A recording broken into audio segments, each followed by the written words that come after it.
बिस्मिल्लाहिर्रहमानिर्रहीम। मेरा नाम राना हशाम मेहदी है और मेरा ताल्लुक़ हेल्दी हार्वेस्ट फार्म्स झंग से है।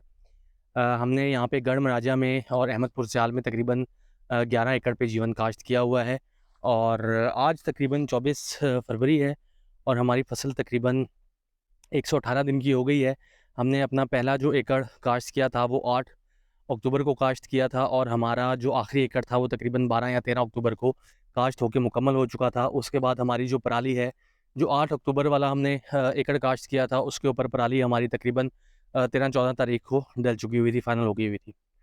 तो अब क्योंकि फरवरी का एंड चल रहा है, मौसम खुल गया हुआ है, मार्केट भी लहसुन की तेज़, जीवन की तेज़ हुई हुई है और इस टाइम पे बहुत सारे जो भाई हैं, पिछले साल जिनको मसला आया था गलाव का, वो बहुत परेशान हैं और इस टाइम पे देख रहे हैं कि अपनी फसल को किस तरह आगे लेके चला जाए। तो हम आज अपनी फसल को स्प्रे करवा रहे हैं, जिसमें हम सीमेक्स हमने डाला है और साथ हमने एयर वन डाला है। ये दोनों प्रोडक्ट सवात एग्रो की हैं। दोनों की जो बोतलें हैं वो 2-2 एकड़ की डोज़ होती है और वो दोनों बोतलें जो हैं आप 2 एकड़ पे करवा सकते हैं। हमारी जितनी भी फील्ड है वो सारी की सारी फुरकान वसी भाई के ज़ेर निगरानी है। वही इसके ऊपर हमें एडवाइसेस करते हैं, जो भी खाद हमें बताते हैं, हम वही खाद इसमें अपनी फील्ड में डालते हैं और उसी तरीके से हम लेके चलते हैं। ऑर्गेनिक मल्च हमारी हुई हुई है। पिछले साल से हमारा कोई एक आधा पानी ज़्यादा लगा है, लेकिन ओवरऑल जिन्होंने मल्चिंग नहीं की हुई, उससे हमारे फिर भी 2 या 3 पानी जो हैं वो हमारे कम लगे हैं। इसका मतलब ये है कि 2 या 3 पानी कम लगे हैं तो खादों का भी हमारा जो है वो कम इस्तेमाल हुआ है और उसके अलावा जो हमारी फ़सल है वो भी अल्हम्दुलिल्लाह अल्लाह का शुक्र है बीमारियों से बची हुई है। कोई एंटी फंगल हमने स्प्रे इसके ऊपर नहीं किया है पहले, ये पहला जो बैक्टीरियल डिज़ीज़ आती है इसके लिए प्रिवेंटिव स्प्रे कर रहे हैं। अभी तक हमें थ्रिप्स का मसला शो नहीं हुआ है। थ्रिप्स के लिए हम प्रिवेंटिव स्प्रे नहीं करते हैं। हम कहते हैं कि अगर वो आ जाए, क्योंकि वो कंट्रोल हो जाती है आसानी से, तो हम उसको थ्रिप्स को उसी वक़्त कंट्रोल कर लेते हैं। उसके अलावा आगे चल के इसको ये है कि हमने दोबारा अमाइनो एसिड देने हैं, इसको हमने एयर वन का रिपीट भी करना है। आगे हम इसको फ्लडिंग में हम इसको थायोफेनाइड मिथाइल भी दे सकते हैं। इसको हम लोग इलिएट जो है बायर की, वो भी दे सकते हैं, कसूगामाइसिन दे सकते हैं, स्प्रे में भी और फ्लड भी कर सकते हैं, जिससे ये हमारा जो है हीट वेव से बच जाएगा। इस दफ़ा भी हीट वेव आने के बहुत चांसेस हैं, क्योंकि गर्मी अभी से काफ़ी ज़्यादा जो है ना वो पड़ रही है, अभी फरवरी ख़त्म नहीं हुआ और धूप बहुत तेज़ हो गई है।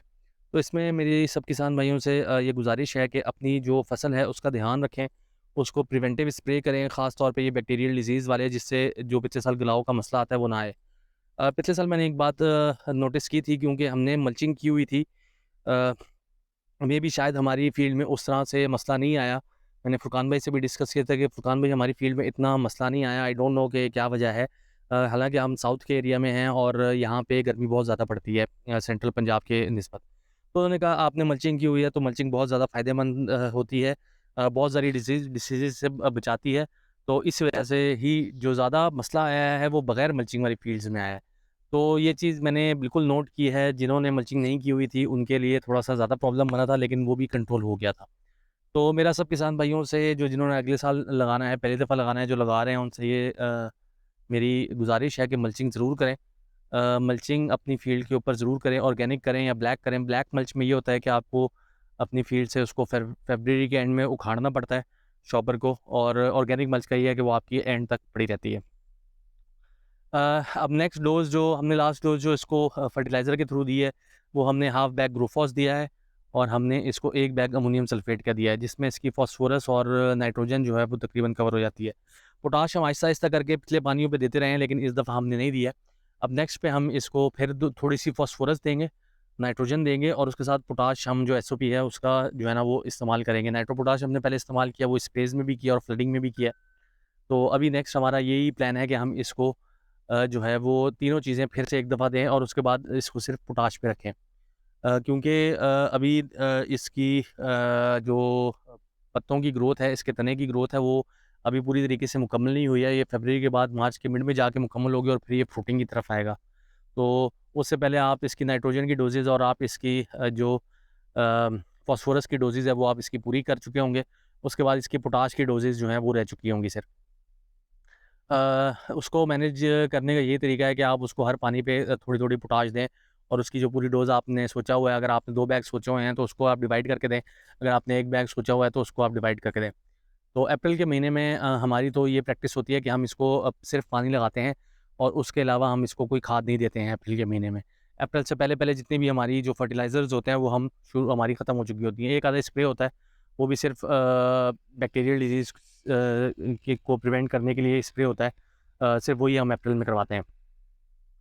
अच्छा उसके अलावा अगर मार्केट की बात कर ली जाए जीवन की तो जो करंट मार्केट सिचुएशन चल रही है, जो रियलिस्टिक मार्केट सिचुएशन है, क्योंकि आप लोग देख रहे होंगे सोशल मीडिया पे कि मैंने 4200 तक की भी पोस्ट देखी है कि 4200 भी एक बंदे ने डिमांड की हुई है। तो जिसका अपना लेसन है वो कुछ भी डिमांड कर सकता है। इसमें हम तो इस बहस में पड़ ही नहीं सकते कि आप इतना ज़्यादा क्यों पैसे माँग रहे हैं, आप इतने कम क्यों माँग रहे हैं। तो मैंने इतनी ज़्यादा वेरिएशन मार्केट में पहले नहीं देखी है। मुझे भी 3 साल हो गए हैं लगाते हुए।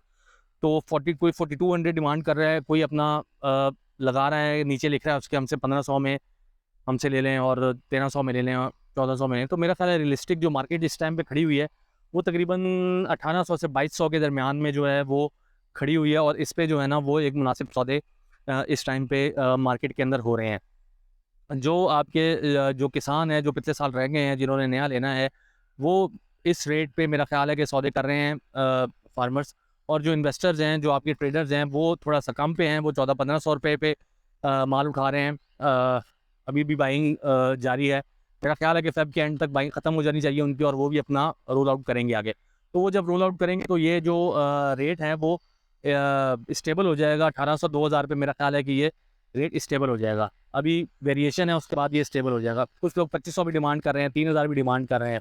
क्वांटिटी इतनी ज़्यादा है नहीं, 5-6 हज़ार एकड़ लगा हुआ है। जब तक ये लाख 2 लाख एकड़ पे नहीं जाता उस वक्त तक तो हम अपने मुल्क की डिमांड नहीं पूरी कर सकते। तो इसकी सीड की डिमांड हम अभी से कहाँ से पूरी कर लेंगे। तो इसमें अभी हमारे मुताबिक जो हम ग्रोअर्स हैं और सीनियर ग्रोअर्स हैं और हम जैसे छोटे ग्रोअर्स हैं, उनके मुताबिक तकरीबन 3 से 4 साल अभी इसकी मार्केट जो है वो अच्छी है। 3, 4, 5 साल जो है इसकी मार्केट अच्छे रेट पे ये सेल होगा। अच्छे रेट से मुराद मेरा ये है कि जिस रेट पे आपने लिया हो, अगर आप उससे आधे रेट पे भी सेल करते हैं तो आपको एक हैंडसम मुनाफा होता है। ठीक है, लेट्स से अगर आपने 2000 रुपये पे पिछले साल फ्रेश सीड परचेज़ किया है और आप इसको इस साल 1000 रुपये में सेल करते हैं, तो फिर भी आप इससे 5-6 टाइम्स मुनाफे में अपनी इन्वेस्टमेंट आप रिकवर करने के बाद। तो इसमें इसी तरह जो लोग महंगा भी लेंगे, अगर उनको सस्ता भी सेल करना पड़ता है, वो इस चीज़ से ना घबराएं कि हमने 2000 का लिया है तो हमें 2000 का ही इसको सेल करना है। अगर उनका 1500 भी सेल होता है, 1200 भी सेल होता है, तो that is a very good amount या रेट जो वो अपनी रिकवर कर सकते हैं, रिकवर कर लेते हैं।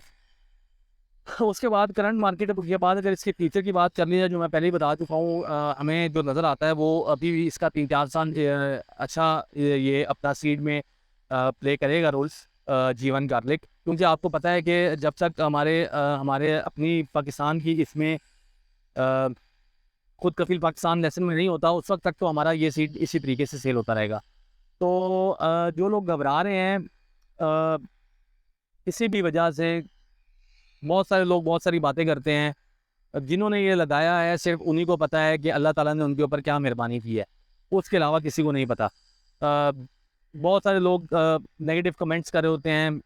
वो उनमें से बहुत सारे ऐसे लोग होते हैं जो सीड जिनको नहीं मिल रहा होता या उनकी पहुंच से बाहर हो चुका होता है। उनको पता भी होता है कि हाँ दिस इज़ समथिंग और लोग किसान इससे खुशहाल हो रहे हैं, लेकिन फिर भी उनको सीड नहीं मिल रहा होता, तो वो इस तरह की बातें करते हैं। तो इसमें मेरा ये पैगाम है किसान भाइयों के लिए, जो लोग भी डीमोटिवेटेड है इसकी प्राइस से, वो बिल्कुल डीमोटिवेट ना हो। अपना इसको स्टडी करें, इस पे रिसर्च करें, लोगों से मिलें जिन्होंने लगाया हुआ है, उनसे मिलें। ठीक है, बेशक वो छोटा फार्मर हो, बेशक वो बड़ा फार्मर हो, उनसे मिलें, उनसे बातचीत करें, उनसे फ़ोन पे बात करें और समझें इसको और उसके बाद अपना डिसीजन लें। क्योंकि ऑब्वियसली इन्वेस्टमेंट करना एक ये छोटा डिसीजन नहीं है।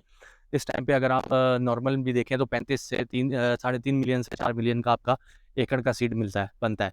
तो आप एकड़ पे ना जाएँ, आप 2 कनाल लगा लें। आप 1 कनाल लगा लें, आप 2 कनाल ईज़िली आपकी 2 कनाल अगर आप लगाते हैं तो आपकी ईज़िली अगले साल इन्वेस्टमेंट भी रिकवर हो जाती है और 1 डेढ़ एकड़ आपका आराम से लग भी जाता है। तो मैं हर एक को ये रिकमेंड करता हूँ जो छोटे फार्मर्स हैं उनको मैं कहता हूँ एटलीस्ट आप 2 कनाल लगाएँ। 2 कनाल से ये होगा कि आपकी जो इन्वेस्टमेंट होगी वो भी अगले साल आराम से रिकवर हो जाएगी और आपका सीड भी अच्छा खासा मल्टीप्लाई हो जाएगा। जो हमारा इसको लेके प्लान है, हमारा इस टाइम पे 11 एकड़ लगा हुआ है, तो हमारा इससे प्लान है कि हम इससे 15 से 20 एकड़ पे इसको अगले साल इंशाल्लाह लेके जाएँ। बाकी जिस तरह जो अल्लाह ने चाहा वो हम उस तरह इंशाल्लाह इसको प्लान करके लेके चलेंगे। अ, मेरा एक और गुज़ारिश है जो भी ये लगाते हैं, अपना जीवन लगाते हैं, उनसे ये गुज़ारिश है कि इसमें इसमें साल में एक ही फसल लगाएँ सिर्फ़ जीवन की। जो आपका एकड़ है, आपका क्यारा है, उसके अंदर एक ही फसल लगाएँ, 2 फसलें ना लगाएँ। उसमें आप उसको जंतर डालें, जंतर लगा के रोटावीटर करें, उसको अच्छी तरीके से तैयार करें, गोबर डालें और उसके बाद अपनी ये फसल लगाएँ क्योंकि फसल का बीज बहुत महँगा है। बेशक हमारा अपना बीज हो चुका है लेकिन फिर भी बीज तो महँगा है। तो उसमें ये है कि आप लोगों को बहुत अच्छी ज़मीन तैयार करने के बाद इसको सोइंग करनी चाहिए। बाकी मैं अपना नंबर डाल दूँगा। अगर कोई भी किसी भी किस्म की मालूमात लेना चाहता है या इंक्वायरी करना चाहता है तो वो हमसे राब्ता कर सकता है जी। थैंक यू सो मच जी। राना शाम मेहदी, अहमदपुर सियाल जंग। अल्लाह हाफ़िज़।